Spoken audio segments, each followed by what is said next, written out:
ल all right guys हामी चाहिँ अब टक्क कलेज सक्यो है। अब हामी आफ्नो घरतर्फ लाग्दैछौँ।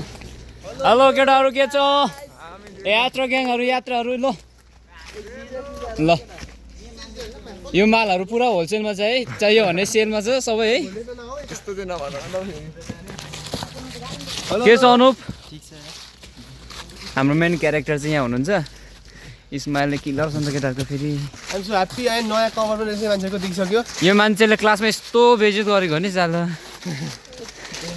यसलाई भन्दा सरलाई भन्दा उसलाई चाहिँ पढाउन लाउनु पर्ने रहेछ हौ। के छ भन्नुहोस्? ल ल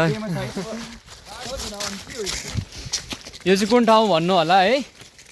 यो ठाउँको नाम ट्याक्कै भन्दा के भयो है? होइन ढोलबाजीको माथि हो। यो चाहिँ सर्टकट भन्छ यसलाई चाहिँ। ओ एकछिन ल तपाईँहरू माझमा हामी एउटा प्रस्तुति देखाउन गइरहेको छौँ। लो 1 2 3 देख्नुभयो दर्शकहरू? माथि पुगिसक्नु भयो। ओइ बिस्तारै झरे देख्नुभयो? उहाँ यस्तो हुनुहुन्छ हौ, अगाडि पुगिसक्नु भयो फेरि झरेर। ल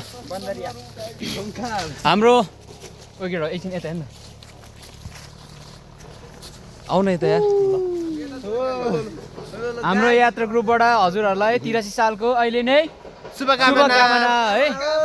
स्वस्थ रहनु, आशी रहनु सधैँभरि। हामीसँग पनि गफ गर्नु होइन, त्यही हो। हामीसँग पर्दैन, योसँग पुग्छ। एक दिन गऱ्यो भने सधैँको लागि पुग्छ।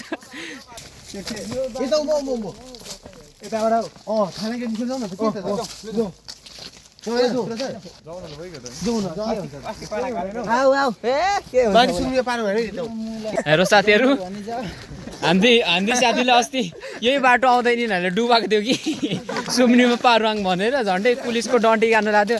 आज नि डुबाउनु खोज्दैछ। खोइ कहाँ गयो मुला? यो डुबाउ अहिले यो हो डुबाउ साला। मेन भिलेन क्यारेक्टर यहाँ छ। डु नट खुवायो केटाले त भरे त यार। केही छैन व्यवस्था नि के हो पार माको भएर हो कि मेन मान्छे नि उही छ नि तिमी नि होइन। पैसा मुला ब्याङ्कमा छैन तिम्रो। केटाहरूको सल्लाह चल्दैछ। अझै सकेको छैन म्यादीको पैसा हाम्रोमा चाहिँ यता केटाहरूको। म्यादीको पैसा त गर्दा